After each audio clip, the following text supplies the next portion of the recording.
welcome to Going Medieval, early access version 0.5.28.6. That's interesting. I'm sure the game is going to be updated while I do a playthrough, but probably not with massive changes.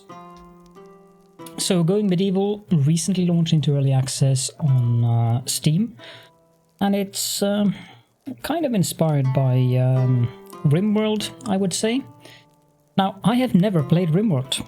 That might come as a shock to several of you who are viewing this video, considering the massive popularity of that game. But I might play Rimworld at some point, although very likely on stream rather than on YouTube. But I wanted to play Going Medieval as a series.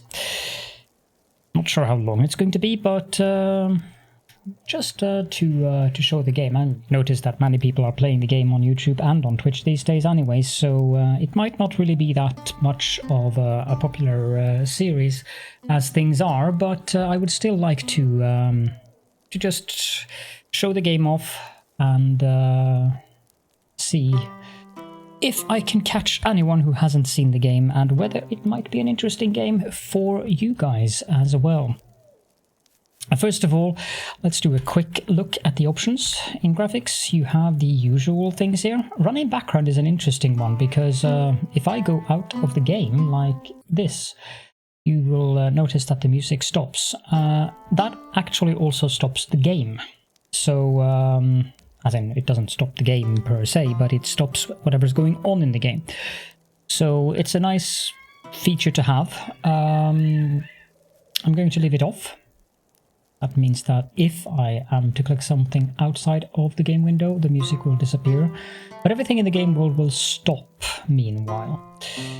You have the resolution, you have texture quality, full and half, shadow quality, anisotropic filtering, VSync, frame rate cap. I'm a little bit disappointed that I cannot set this higher than 60, but they might change that later. And you have stuff like soft particles, motion blur, which I'm going to turn off, ambient occlusion, bloom, sunbeams, anti-aliasing. You have various options here. For audio, you have master, music, effect, and ambient volume, and you can choose to have continuous music. Game, you have the UI scale where you can set it to the smallest, which is pretty small on 1440p, or largest, which is pretty large, even on a 1440p. Normal looks like this. I like having it on large. Autosave, you can choose when to autosave. Never, every day, every 3 days, and every 7 days. You have temperature units, which you can actually choose Kelvin. That's interesting. I didn't expect that. I haven't checked that before because I assumed that it was Celsius and Fahrenheit. But yeah, Kelvin. Okay. Camera sensitivity. You can choose to have screen edge mouse scroll, which doesn't do anything for me since I have 3 displays that are all 1440p. So there's nowhere I can scroll on the edges here. So yeah. Tutorial tips, I am going to I'm actually going to keep them on. Show worker names, and of course, send crash report. I like to keep that on when presenting a game. Keyboard configuration, you have the usual stuff. Move the camera, rotate the camera, fast camera movement, reset the camera view, view tilt, zoom in, zoom out. Then you have the game speeds, pause, you have terrain layers, which I'm going to go get back to that.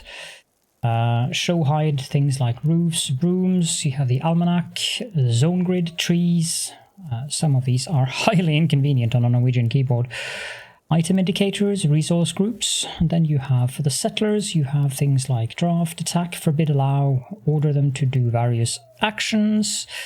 And then you have the construction menus, which you can easily access by the function keys, rotate keys, and destroy building keys. And then you have miscellaneous things like job, schedule, manage, research, copy, then expand and shrink a zone. Now I would like to I need to pause the recording really quick.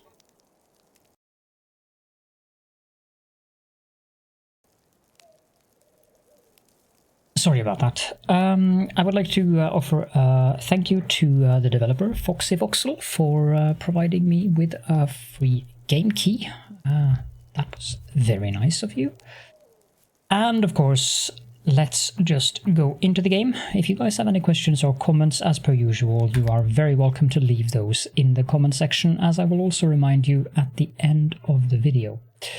Now you have 3 different game modes here: standard, peaceful, and survival. This probably speaks for itself in a way, but standard is the probably recommended way of playing the game.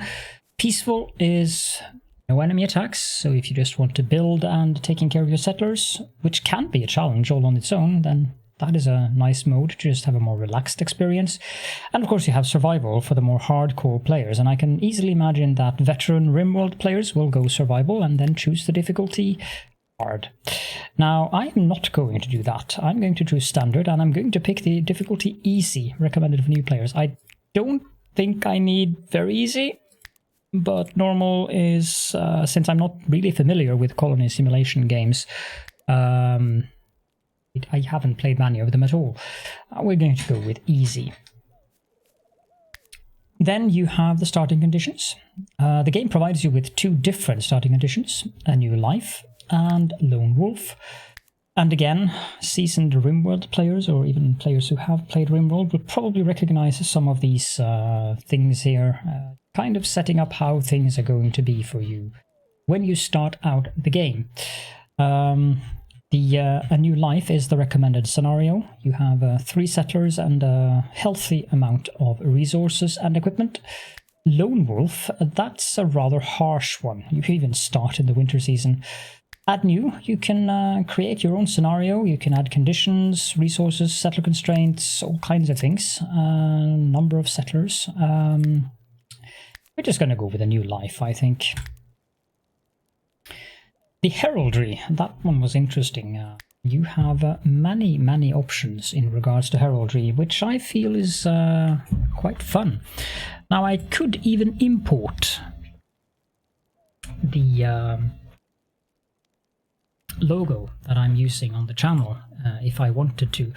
But as you can see, you have 5 different layers of symbols, and you can transform them and rotate them and do all kinds of things with them if you want to. You can flip them both ways if you want to. There's really a lot of things you can do, and I really like this herald editor. It is, I would say, quite powerful. But we're going to go with a nice and easy and simple heraldry. I feel that the wyverns would approve more of this one rather than this one. So we'll go with that one. I mean, this one probably would work, but it looks a little bit too menacing. So we'll go with that one. Might be more of a griffin rather than a wyvern, but yeah, I think they'll approve. You can choose between 3 different starting scenarios or locations. You have the valley, and you have the hillside, and you have the mountain. These probably mostly speak for themselves, but I'll do a quick read up. Valley gives you plentiful vegetation, fertile soil and clay, but also then gives you a moderate amount of limestone and lesser amounts of gold, silver, iron and salt. Hillside is a kind of a between these two location types. You have an even terrain suitable for a good defensive position with a fair amount of limestone and clay, and then a moderate amount of fertile soil and vegetation. And of course you have the mountain, which gives you plentiful of limestone, gold, iron and silver, but lesser amounts of fertile soil, clay and vegetation. I'm thinking we'll go with the hillside here. And we should probably name the settlement something else than Washingley. So Caledonia is a good one. The game is also set in Great Britain, so Caledonia might actually be more relevant than one would think. Now, they haven't implemented a map size yet. You can enter or randomize the seed yourself if you want to. But I'm just going to go with the seed the game provided here. And now you have the settlers.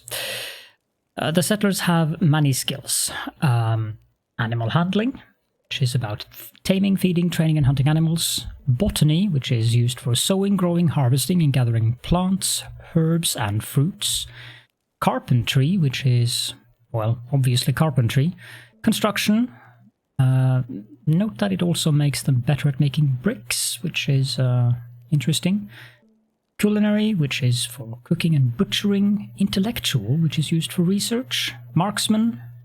Gee, it's about bows and crossbows. Medicine, used for healing. And also for brewing spirits and medicinal drugs. Melee, that's probably obvious. So would I think that mining is, although mining does affect digging, which might be relevant. Smithing, yeah.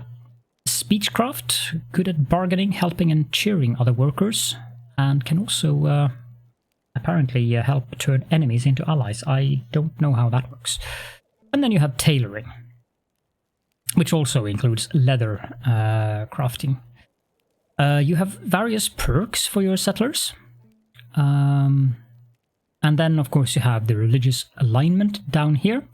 You have the left-hand side here, which is the Oak Brethren, and then you have the right-hand side, with it, which is the Restitutionists. And as far as I can tell, the Oak Brethren are more like Druidic slash Wiccan in tradition, whereas the Restitutionists would probably be more similar to, I guess, the Christians. And since we start out with 3 settlers, we have some options here. Now, you might be looking at these stars here. When someone has a star, they gain more experience points when they're using the skill. If they have 2 stars, they gain even more experience skill. So 1 star, passionate, 2.5 times as much experience, whereas 2 stars is very passionate and 4 times as much experience points. And they gain experience points every time they do something that is relevant to the skill in question. And of course, as per usual when you play games like this, you would prefer to have kind of a good balance in these skills. However, starting out, there are some skills that I think are more needed than others. Now, I'll just pause the recording while I randomize and find a group of settlers that I think that I can be happy with. Doesn't necessarily mean that I will be happy with them. That remains to be seen. But I don't want to spend 10 minutes in the recording randomizing, because I am prone to do that. So, be right back.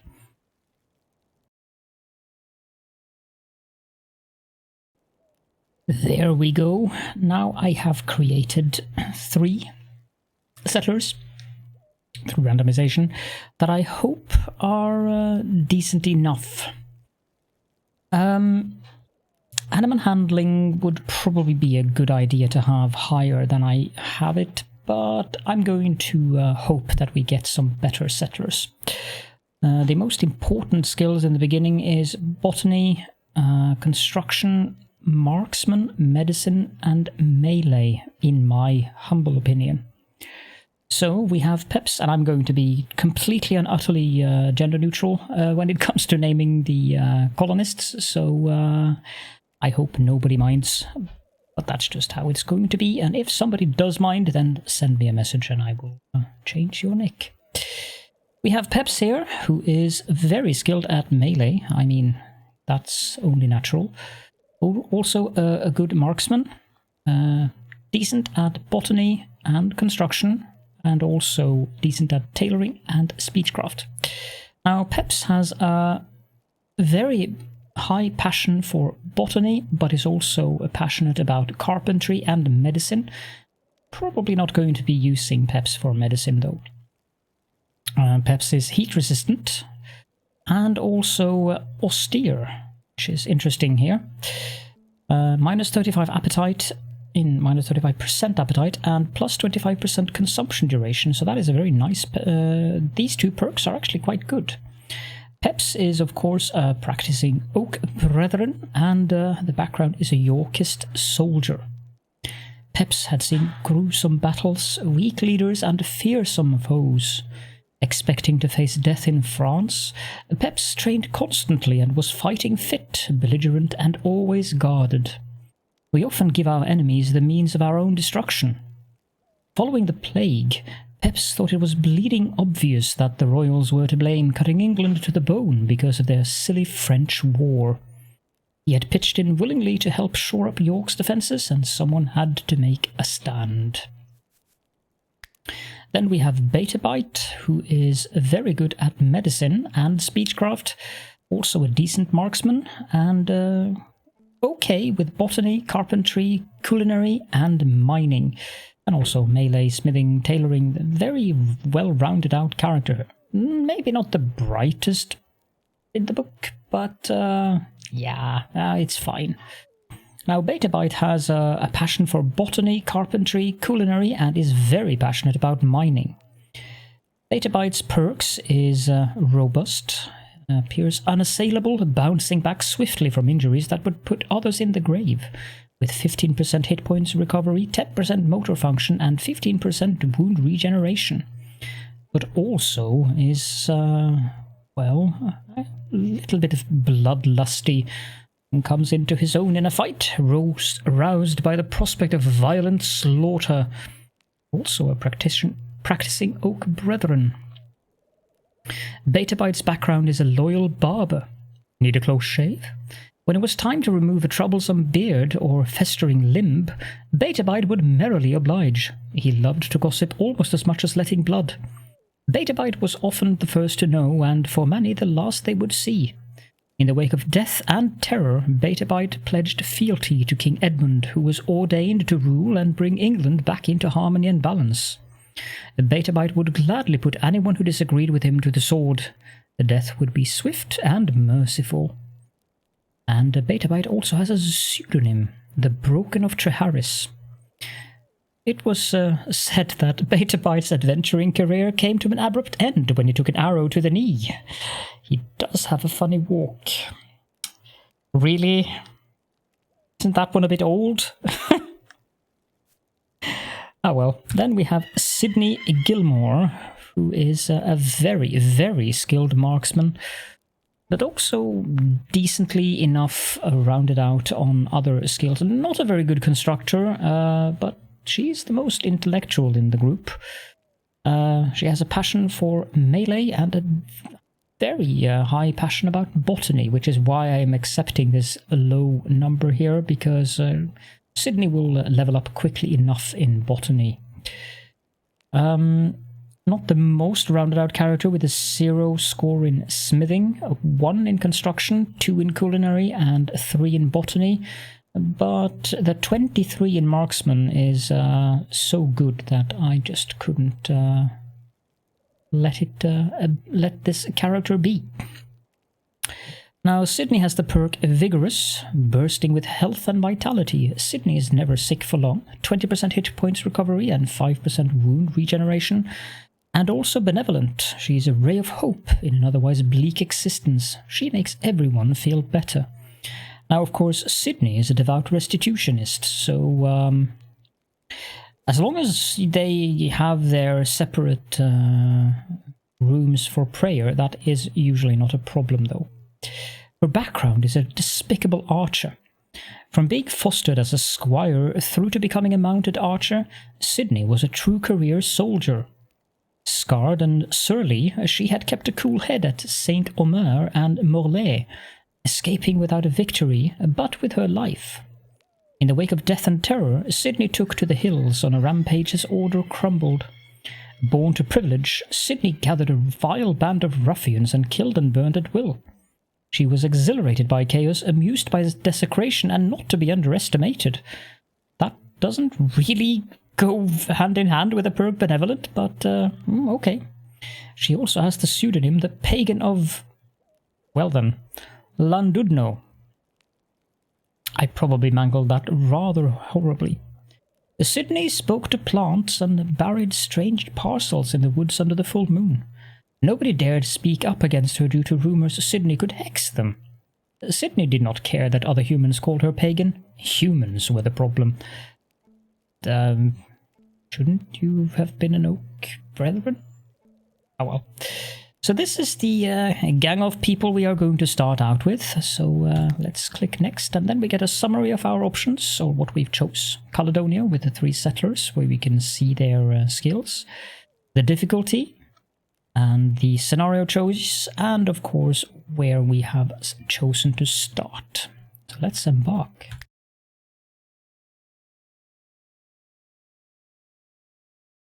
A new life. The plague had ravaged the British Isles, leaving a trail of destruction in its wake. Untold millions went to an early grave, and those left standing were plunged into poverty, brutally scarred by the horrors that they had witnessed. Nothing would ever be the same again. As the cold retreated, heralding spring of the year 1353, Peps, Betabite, and Sydney set off into the wilderness to claim a piece of the land as their own, as was their right in the eyes of God and under the law. Here they may lay down the foundations for some kind of future. Perhaps hope will follow. Betabite is confident, defiant even. We will make this work. We will take our share of land, we will build there, and we will defend it. Many have tried. Some have fallen, beset by bandits, defeated by drought, yet many have also prevailed. Have faith. The place we found will stand centuries from now. Our descendants will be there still. Into a landscape of rolling hills and ancient crumbling forts the companions trekked. Each ascent rewarded Sydney with a view that stretched for many leagues. No enemy approach would go unseen, she thought. They built a camp that would in time become the settlement of Caledonia. An excerpt from Liber Hermageddonum by the Venerable Fabian, New Exeter, circa 1365. Welcome to Going Medieval. Please bear in mind that the game is under heavy development. This means that the game will have some bugs and unfinished systems. You can consult the almanac for help and tutorials. And some blah blah about the camera controls. Then the world layers, we'll get into that, but this actually shows pretty well how the world layers function. And this is one of the things that I found quite nifty with this game. And I do apologize about the noise in the background. There is someone starting up a motorcycle in the backyard, which probably doesn't sit well in the thematic universe of being in the medieval ages. But there's not much I can do about that. Then you have the game speed controls. This is especially useful if things get hectic. Yes. Let's start out with pausing the game and have a little bit of a look around. Actually, I'm going to pause until that motorcycle is gone.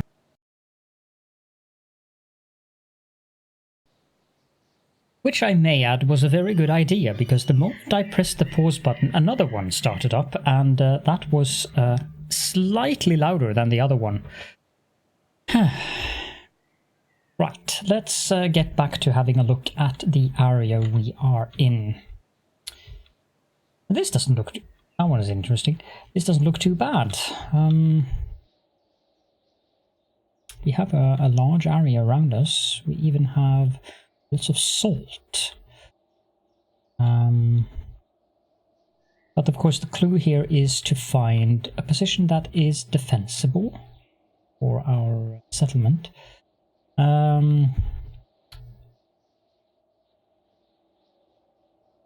mean, where we are is probably not the worst place to be. However, it is a bit far away to the limestone. Okay, so there's limestone there. Now let's hide the treetops here. Okay, so we could... there's a ramp there.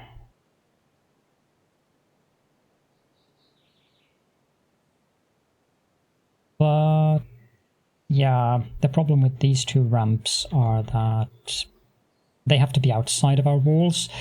Because if, for instance, a raid comes from here, they will be able to go down there and then up here. So if I have the wall here, that will not really be much use. So ramp here as well. We can remove the ramps though, so that isn't a very big problem. But this is a very good place for a defensive wall. So if we then remove these 2 ramps, not that I'm sure if those 2 ramps is a big problem. Well, raids might come from down here, so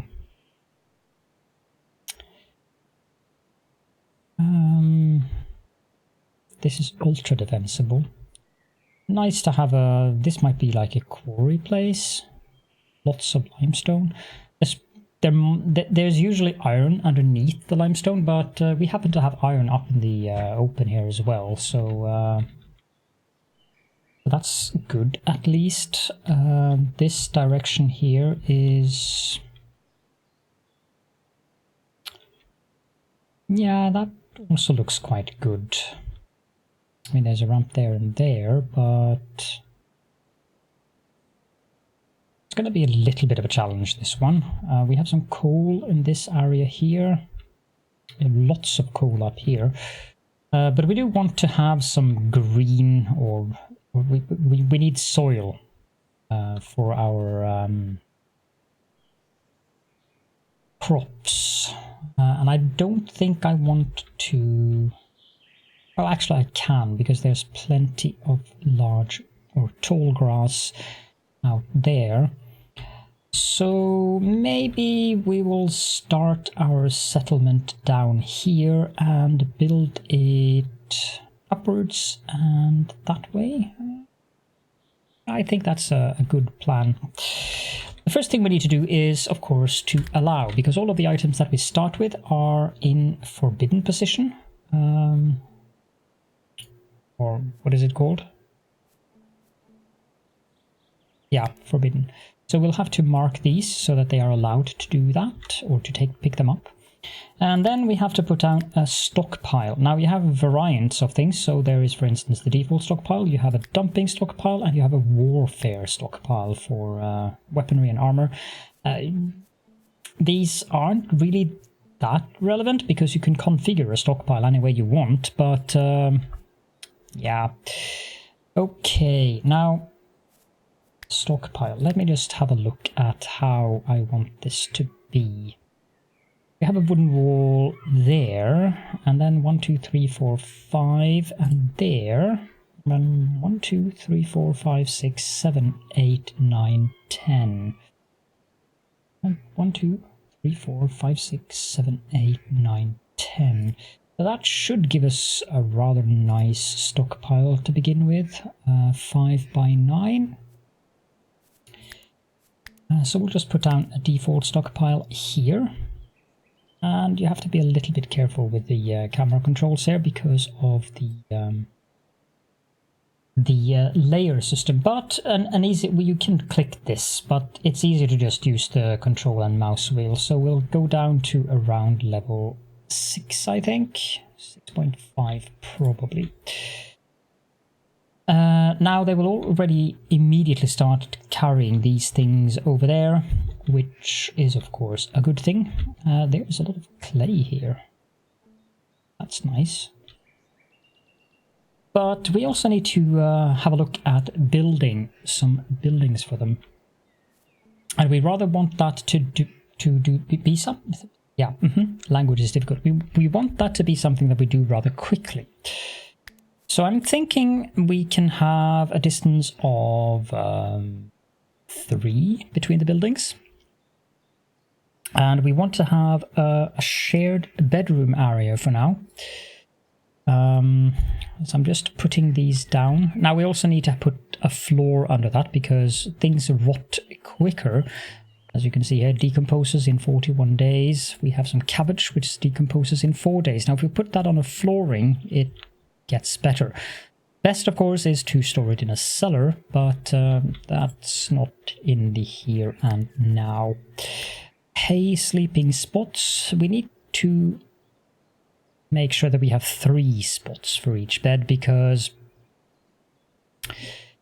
because eventually we'll get proper beds, and those are 3 in length and not 2. But if we have a sleeping spot there, and then we turn that around. So that's giving us 3. And I think I want to have...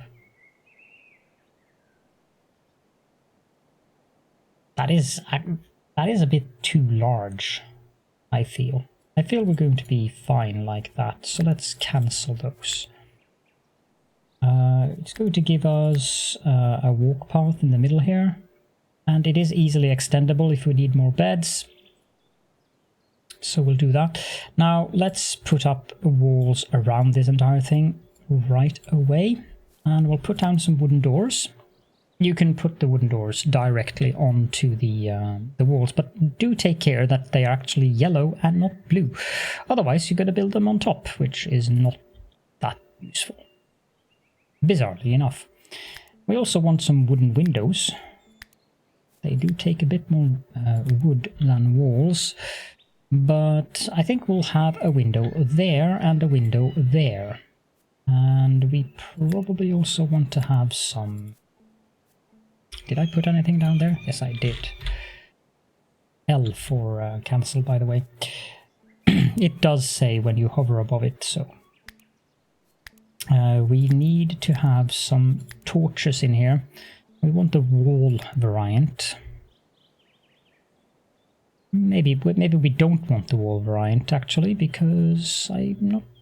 Well, it might work over the bed. Put up 4 torches then.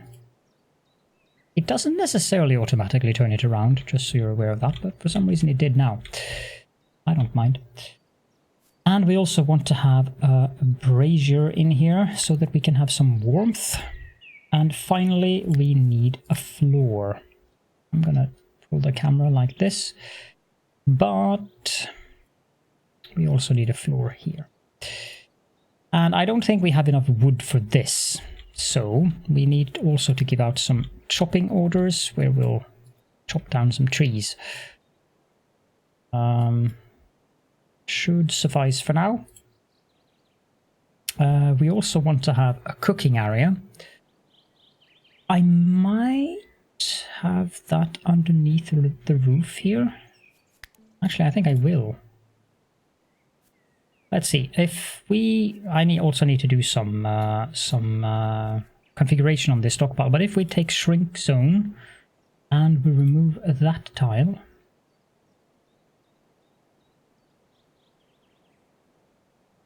yeah, I think that's a good idea. We can remove all of these actually, and then we can make another stockpile here. No, that is not what I wanted. So this one, shrink. This one needs to be expanded. Not that much. There we go. Now, on this one, we will only allow food and medicine. We will allow bear carcasses and deer carcasses, but we also need a butchery table. That's going to be later on though. On this one, we will not allow food, nor will we allow carcasses. We also don't want to allow waste. Rotten meat, vegetable, rotten ash. We want them to remove that. And I think that's a decent enough start. We also need to set up some religious quarters for them, but we don't really need that right now. I didn't mean to copy that, I meant to cancel it, because I also want to build a campfire. Preferably facing that way. Okay, now let's have them start up. Now, for the most part, they will do what they want to, but there are a couple of things actually that we need to do before we let them start up. I think one of these guys might have been an early riser. No. Okay, so the schedule, there's a tutorial for that. I don't really need to look at that. The default is to allow them 6 hours of sleep, and I think we can go with that. We'll set up some work, 6 hours of that. Then I think we'll have leisure there and there. Now for Betabyte, we'll do this a little bit differently. You can go to bed 2 hours earlier than the others, actually. You need that one. Didn't one of you require less sleep than the other?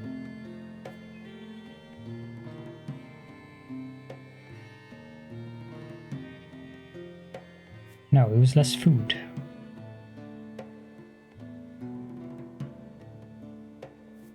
So we'll give you a leisure dot there and give you 6 hours of work. Then in the middle of the day, we'll give them 2 hours there where they can do anything, and then 6 hours of work again in the evening, with leisure at the end of the day. And I'm doing this anything here on purpose. Sydney, you can sleep 2 hours more than the others. And we'll set up the same configuration for you. 3, 4, 5, 6, and 1, 2, 3, 4, 5, 6. Now we need to take a look at the jobs. And this is the prioritization, which is probably familiar to most people from games like Rimworld. Tend. You have a medicine skill of 2, so I don't really want you to tend. You can completely remove something, but since Peps has a star, I'm going to leave it at 5. Sydney, you are not going to tend at all. Betabyte, you will prioritize tending above anything else, so highest. Convalesce, if they are wounded, I want that to be 2 for everyone, so that it is a prioritized thing, but the medic tending should be higher than convalescing. As for hunting, everyone has a decent enough marksman skill that I think we could just leave that at 3. Construction. Sydney, you're not going to be very good at constructing at all. I'll put you at 4 there. Growing, everyone is decent at botany, so we'll just leave that at 3. Harvesting, it's the same here. Everyone has stars in it, so leave that at 3. Mine, Peps, you're not going to be a miner. Betabyte, you're definitely going to be a miner, but I don't think I want to put it up at 2. Cut plants, that also involves chopping trees. We'll leave that at 3. Cooking, that's going to be your priority, Betabyte. Not you, Peps, and definitely not you, Sydney. Crafting, leave that at 3. Smithing, Peps, no. Betabyte, no. We only have Betabyte who can do smithing, so we'll leave that at 3. Carpentry, we'll leave that on for Peps and Betabyte, and we'll deprioritize it for Sydney. Tailoring, I don't think Betabyte needs that research. Peps, you have 0 intellect, so you're not going to be a researcher, that's for sure. You, Sydney, can definitely be a researcher, and you can also have research on you, Betabyte. Everyone will have steward at 3 and holding at 3, and I think that's a good start here. Okay, now they are starting to build and also chopping trees. We also need to allow a couple of these clay piles so that we can build the clay brazier there. We are also going to require some hay, so let's mark some of those. And there are some mushrooms here we can harvest. And also some berries, red currants. Now, if you use the harvest, it only harvests the ones that are ripe. So this one is ripe, these are not. If I select all of them, only that one will be selected. So as for these shrubs, they will give us some sticks, and we do need some sticks, so I'm going to mark some of those for harvesting as well, or rather cutting them.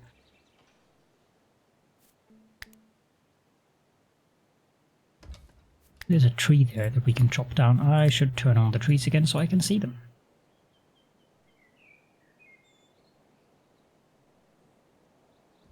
I think we can speed things up a little bit here.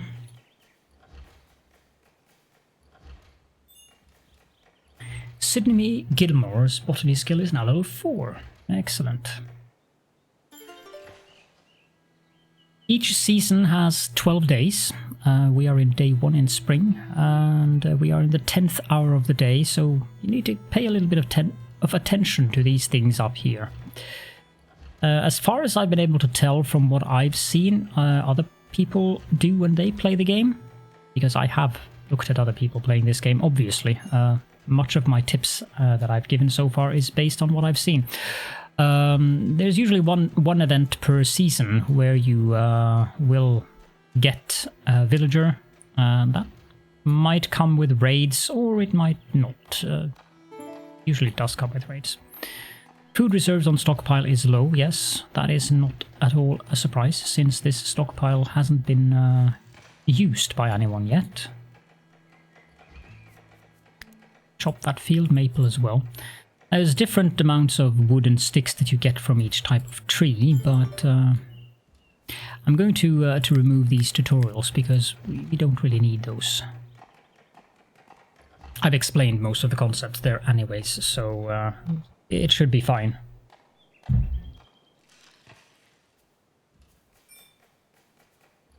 And Sydney is leveling up quite quickly in botany. Can take a look at her skills here. Yeah, having 2 stars really help. I think she started out at 3. Plant reaping mishandled. I don't know if that means we get nothing, but it might. Now we only need them to finish that wall there, or rather the window. So we should probably put down a roof. Let's see, that's here. Thatched roof. There are variants here as well. You could do thatched roof, you could do wicker roof, you can do wooden roof, you can do thatched roof halves. And these are the ones that I have so far. I want that roof to be going that way, as opposed to the other way, which would look a bit strange.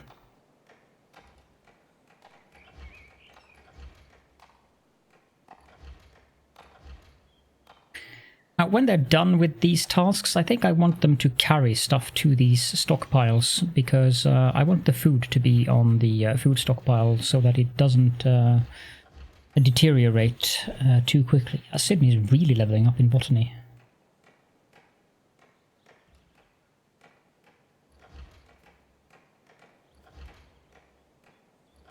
There are some visual glitches every now and then, but it's not really that bad. For instance, sometimes they have the running animation in place when they are doing certain tasks, which is a bit weird, but... Oh, yeah, we have to look at the apparel that they are wearing. Sydney, you have a marksmanship of 23, so you're going to have a ranged weapon. Beta Bite, 11, Peps 24 melee. You're going to be ranged as well, and Peps, you're going to be melee, and you have a melee skill of what? 24. I think I'll give you a one-handed and let you have a shield. And we'll give Peps armor, that's good. I think we only have 1 set of armor though, so... the reason why it's good to have at least 1 person with a marksmanship above 10 is that the longbow requires 10, and you start with a longbow, and yeah, the ranged weapons are usually better than the melee weapons when it comes to not taking damage on your own settlers, especially in the beginning when you only have a few of them. I think I want to harvest these mushrooms here.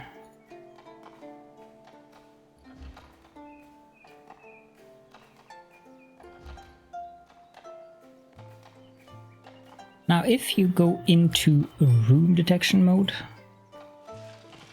difficult to actually select the room. There, you can see the room temperature. And that room temperature is relevant. You want the bedrooms and rooms that they stay in to be in a decent temperature. Not too warm, not too cold. 25 degrees Celsius would be very, very warm for me to sleep in, but the settlers, I think they'll be happy with that temperature, to be honest.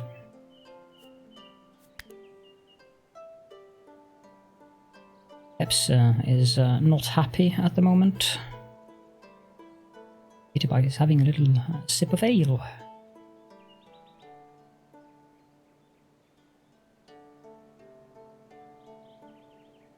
Now, someone needs to make food. Tutorial for production, that's fine. So we'll have a meal until we have 10. You can do forever, you can do amount. I think 10 is fine.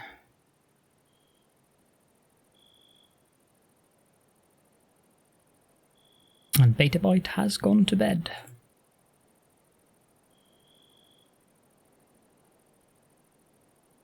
You might be wondering why I've just put up these 4 things here, but there is a reason for that, and we'll get back to that when I've built a research table.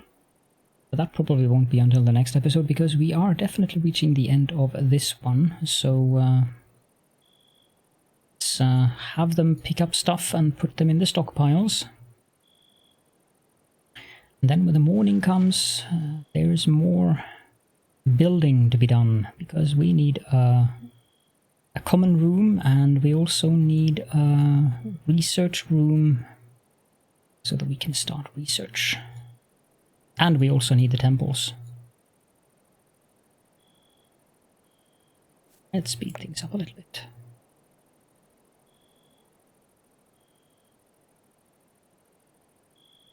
Can prioritize things, like I can click her and prioritize holding to stockpile, but I'd like to see how the AI actually deals with that, and as far as I've been able to tell, unless it's something critical, usually it does its thing all in good time.